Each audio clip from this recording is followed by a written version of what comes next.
Good afternoon. I'm Geoff Gordon, class of 1974. I'm going to talk about taking risk for a rich life, and in fact, how embracing risk will help you to make better decisions in life and will help you to realize your goals, explore your potential, understand the world better, and ultimately, to find happiness.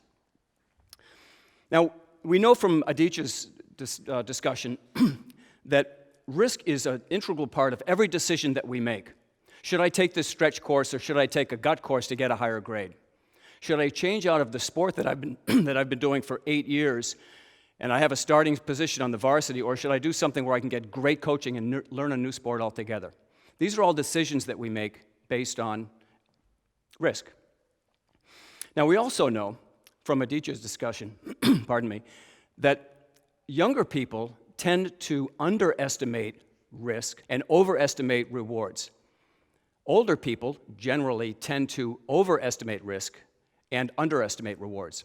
So at both ends of the age spectrum, less than ideal decisions are made just based on age. And there's a lot of other factors that go into this as well.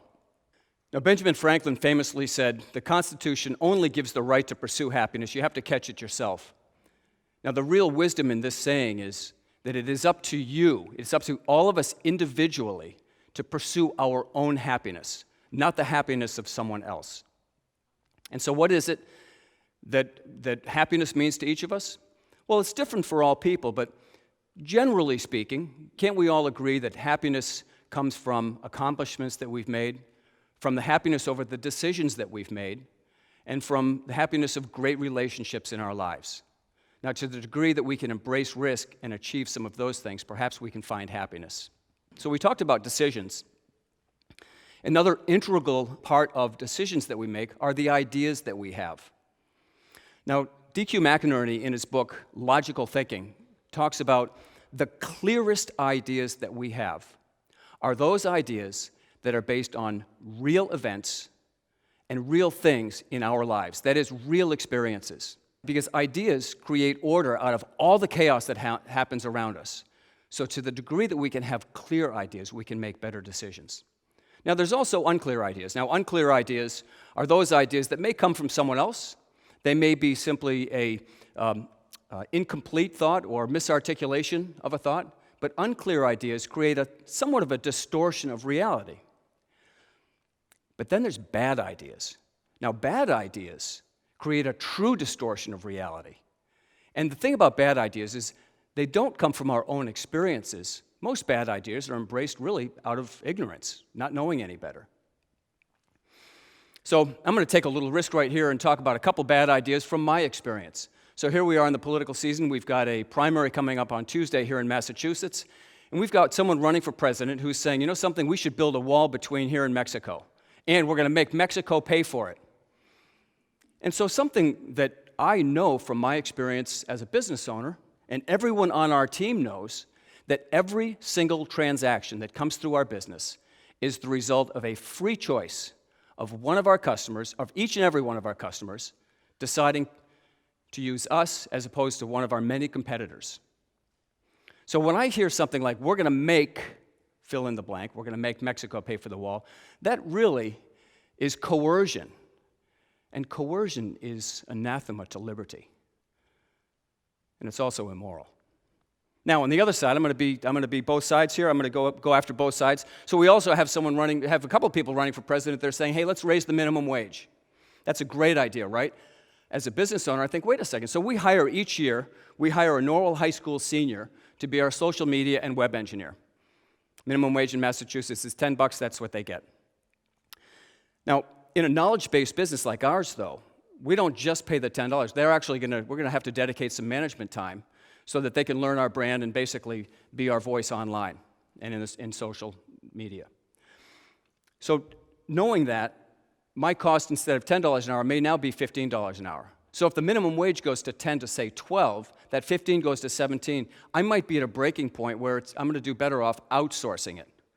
Now, say what you like about outsourcing, whether it's good or bad, but the fact is, as the business owner, I get to make that choice. And that high school senior, is that high school senior better off working for $10 an hour as our social media and web engineer or operating at cash register at Target? The point is, We can make our own judgment on that, but if he doesn't have a choice, we have this coercion again. This coercion is inconsistent with liberty. So let's talk about where bad ideas are in the world. We heard earlier about all these signs in the world, or here in the United States, where you come up. Now, this actually is this is at Snowbird in Utah. And one thing about Snowbird that I can tell you is that it is not a place with a lot of green trails and a big nightlife. This is a skier's mountain. Great drops, great glades, pretty intense skiing. And I can tell you, right outside the ski locker, it's not dangerous. It's dangerous up on the mountain. So this sign, to me, with my experience, is a bad idea. Here's another one. I love this one. So this is in the same place. This is at Snowbird. You're coming across a ski trail, which during the day has skiers on it, and in the evening, when the temperature goes down, it gets more slippery. So you're coming across an inclined, slippery slope onto heated concrete steps. So from incline and slippery to level and non-slip, and they're telling you to be careful. Again, this is a false idea. Now, our experience can tell us, wait a minute, this is ridiculous. Here's what's really going on here. So my experience in the insurance business, what's really going on here is a couple of years ago, some tourist probably slipped and fell on these steps, and they said, you know something, we got to put up a sign for these idiots that can't tell the steps, right? So where does it all begin? How can we learn, how can we recognize bad ideas from good ideas? It all begins from what we know, from these clear ideas that we've had from our own experiences. Now, one thing that I know, for example, is I can read a financial statement. I also know how to ski, and you'll see some ski pictures in this. But beyond our known is things that we know we don't know. Now, I know that I don't understand the math behind string theory. And you know something? I'm okay with that. But I also know that we're hiring a new person in our office on Tuesday, a new salesperson, and we don't know if he's going to be successful. But what we do know is because we don't know if he's going to be successful, we're doing everything that we can to provide support and training and education to give him the best possible chance to be successful in our business, because it's a known unknown. But here's where it gets dangerous. The unknown unknowns are virtually infinite. These are things we can't make risk decisions about the unknown unknown because we don't know that it exists. So let's give a real-life example. You know, I mentioned I'm going to show you a few ski pictures here today. Ski pictures are kind of cool, right? They're my own, so I don't have to attribute them to anybody else. But when you see ski pictures, think in terms of a metaphor for your own life. This is something that I enjoy doing recreationally, but you've got other passions. Everyone here has a passion, so consider this as a metaphor only. So Mount Soubeyran, this is in the northern Italian Alps, right on the French border. And as it was, we got dropped off at one village. The pickup was about 100 kilometers around to the other side of Mount Soubeyran. We had to summit Soubeyran. But less than 100 meters from the summit, Sumner and I were stuck in a hole. And for a moment, I didn't know, Sumner didn't know, if we would make it to the top. And that was terrifying, absolutely terrifying. We would have let the other two people in our party down, plus the guide. We would have had a heck of a time trying to get back to where we were staying. Not knowing if we were going to make it to the top was terrifying, and I remember it like it was yesterday. Now, the good news is the descent after we got to the summit was epic. It was unbelievable. We enjoyed it, but I remember being stuck in that hole better than I remember the descent. Now, further along down the descent, what this slide shows is after the snowfields, we go into a canyon to exit. And over a knoll, Marco had said, as we go down the canyon, stay behind me. We get to a knoll, Marco says, stop, we stop. He goes around, turns out there's a waterfall coming out just below the knoll. The waterfall goes into a hole larger than this circle right here, into the glacial stream that is the drainage of this entire watershed. And it's a hole about 20 feet down underneath the snow. Now, if we'd come over that knoll, any skier coming over that knoll would have gone into that hole. They'd have to get you in the summertime. This is the danger of an unknown unknown, and this is why you take a guide. So let's talk about the bad part of risk, recklessness or managed risk. In the insurance business, we have a saying that is, don't risk a lot for a little. So what's a lot? Well, here at Deerfield Academy, I know that when I was at Deerfield Academy, if you were caught drinking, smoking weed, or cheating on an exam, it could get you expelled. Is it Deerfield education worth a lot?